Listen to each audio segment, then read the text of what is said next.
everyone, welcome back to Viatin English. Same question, how are you? Hari ini aku balik dengan pembahasan. So dengan pembahasan tentang preposition. Jadi sebelum kita masuk ke skill kedua tentang structure untuk TOEFL ITP, ya, kita bahas dulu preposition itu apa dan bagaimana. Kenapa? Karena di skill yang kedua ini nanti akan relate dengan object of the preposition. Nah, jadi sebelum kita bahas lebih dalam mengenai skillnya, kita pretelin dulu nih. Apa aja sih preposition? Preposition sendiri itu apa sih ya? Jadi hari ini akan kita kupas tuntas tentang preposition. So, as usual, before we start the class, if you're a newcomer here, don't forget to subscribe and click the bell so you'll always get the notification every time I upload a new video.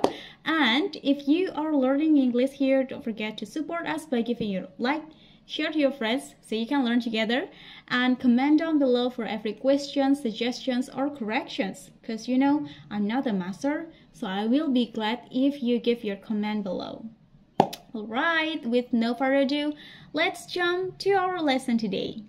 Oke, jadi preposition atau preposisi adalah suatu kata yang berfungsi untuk menunjukkan hubungan antara objeknya dengan bagian-bagian lain atau kata-kata yang lain dalam suatu kalimat. Si preposition ini bersama dengan objeknya biasanya menerangkan kata benda, kata kerja, ataupun adjektif dalam suatu kalimat. Objek dari preposition ini sendiri bisa berupa kata benda or noun, or we can also use noun phrase, pronoun, ataupun gerund. Gerund itu kata kerja yang ditambah ing di belakangnya dan dia bisa difungsikan sebagai objek atau subjek dalam suatu kalimat sehingga bisa dianggap sebagai noun alias cara untuk kita mengubah kata kerja menjadi kata benda, yaitu dengan digerundkan atau diingkan namun bukan pada present continuous tense. Suatu preposition bisa terdiri hanya dengan satu kata preposition itu sendiri atau yang kita bisa sebut sebagai one word preposition, dan juga ada yang disebut sebagai complex preposition. Kenapa?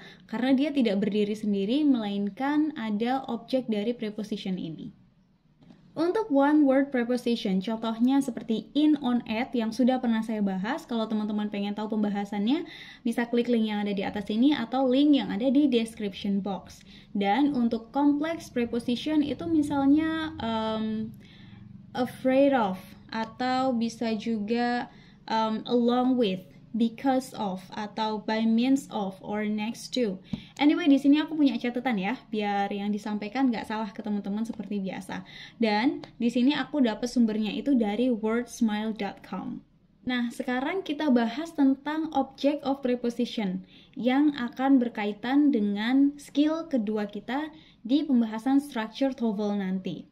Nah, si prepositional phrase itu merupakan preposition yang ditambah dengan object of preposition.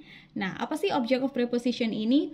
Yaitu suatu kata yang melengkapi keterangan dari preposisinya. Contohnya gini, when I say at home. Nah, kata at tadi yang one word preposition ya, kemudian home adalah objeknya. Kalau kita cuma bilang I'm at, saya ada di mana? Nah, kan belum jelas, sehingga dia membutuhkan objek untuk membuat keterangannya lebih jelas. I'm at home, berarti saya ada di rumah. Contohnya lagi, misal ada kalimat these problems happens because of you. Nah, setelah kata because of, kita butuh objek you. Kenapa? Karena kalau kita cuma bilang these problems happens because of, itu ngambang ya, jadinya maknanya tidak sempurna, sehingga dia memerlukan objek tambahan di belakang prepositionnya supaya maknanya sempurna. Semua masalah ini terjadi karena kamu. Contoh lain, misalnya the fish swims under the bridge. Ikannya berenang di bawah jembatan. Ya udah pasti kalau ada jembatan berarti ada sungai di bawahnya ya, atau ada selat yang mungkin disambung oleh jembatan tersebut.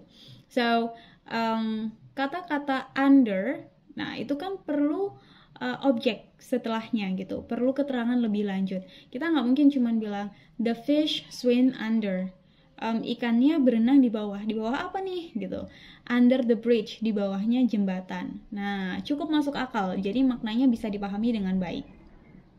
Selanjutnya kita bahas macam-macam preposition. Jadi macam-macam preposition itu ada banyak ya teman-teman. Sesuai yang ada di sini, kalian bisa lihat. Kita akan bahas satu persatu, mulai dari preposition of time dulu. Preposition of time adalah bentuk preposition yang menerangkan tentang keterangan waktu. Jenis-jenis prepositionnya apa aja ada di sini, teman-teman bisa lihat listnya. Nah, kemudian untuk contohnya misalnya, I'm looking for a place to stay for a few months. Nah, for di sini bermakna selama, gitu ya. So, saya mencari sebuah tempat untuk tinggal selama 1 bulan. Kemudian, selama beberapa bulan maksudnya. And then the second example is he was born in July. Nah, itu menerangkan dia lahir di bulan Juli. Jenis preposition yang kedua adalah preposition of place yang menerangkan keterangan tempat ya. In, on, at masih bisa dipakai untuk preposition of place ini. Bedanya in buat general, on buat lebih spesifik, dan at yang paling spesifik sebagaimana yang saya udah pernah terangin di video sebelumnya. Selain itu juga ada banyak lagi macam-macam preposition of place seperti yang ada di sebelah kanan dan kiri saya ini, teman-teman bisa cek. Oh ya, kalau ada yang nggak tahu maknanya, kalian bisa komen aja di bawah, nanti kita bahas artinya apa ya. Terus mungkin kita bisa bikin contohnya juga. Well, talking about the example, here I have 2 examples for the preposition of place from wordsmile.com. So the first one is, there is a bowl of strawberries on the table. Ada 1 mangkok strawberry di atas meja.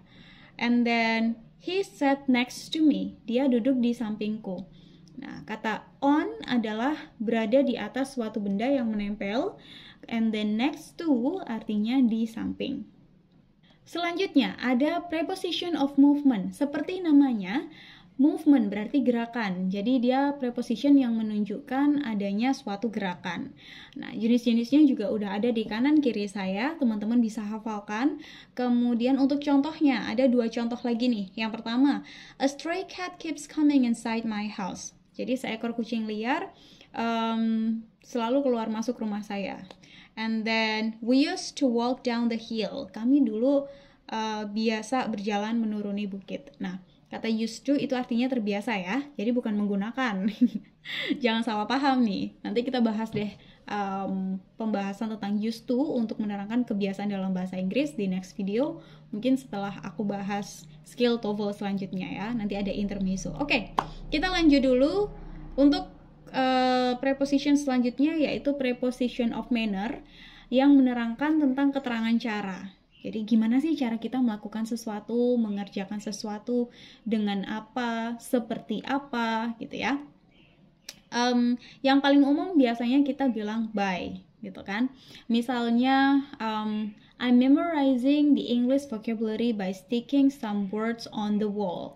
Jadi saya menghafalkan kosakata dalam bahasa Inggris dengan menempelkan beberapa kata di dinding. Nah, itu adalah cara untuk saya hafalan misalnya. By sticking on some vocabularies on the wall gitu.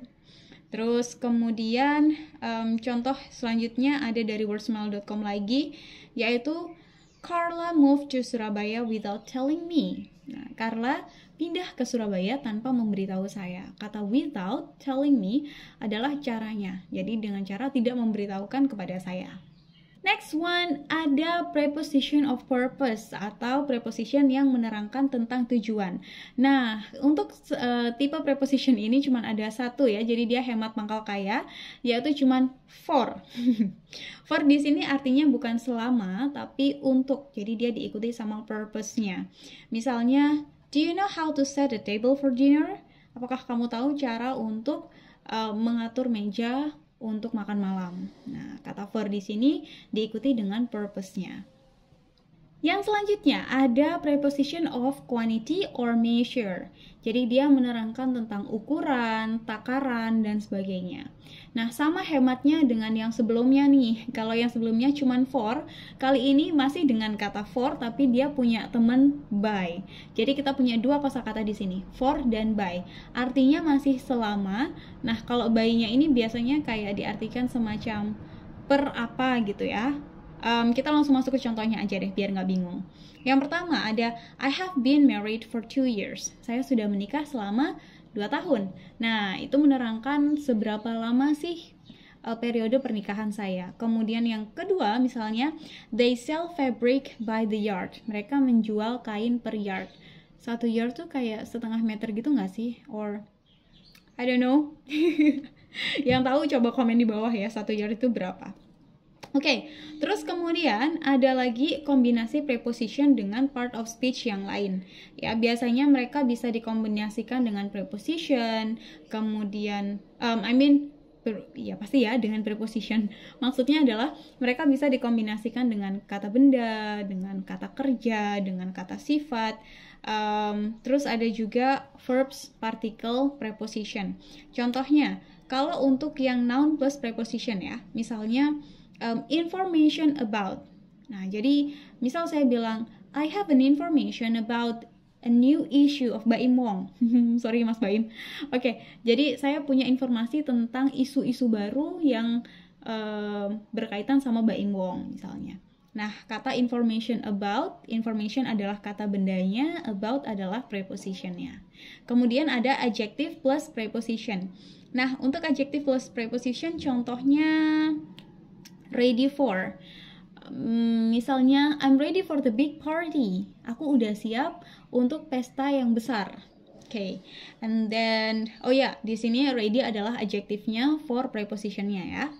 Kemudian ada verb plus preposition. Contohnya believe in. So, I believe in you. Aku percaya padamu. Nah, kata believe adalah verbnya, in prepositionnya. I believe in you, so please don't break my trust. Selanjutnya ada verb, particle, sama preposition. Sorry. Jadi ada gabungan antara verbs, particle, dan preposition. Contohnya run out of. Misalnya I'm running out of oils. Aku kehabisan minyak. For cooking misalnya ya, bukan for driving or for my vehicles. So I'm running out of oils for cooking. Would you like to give me some?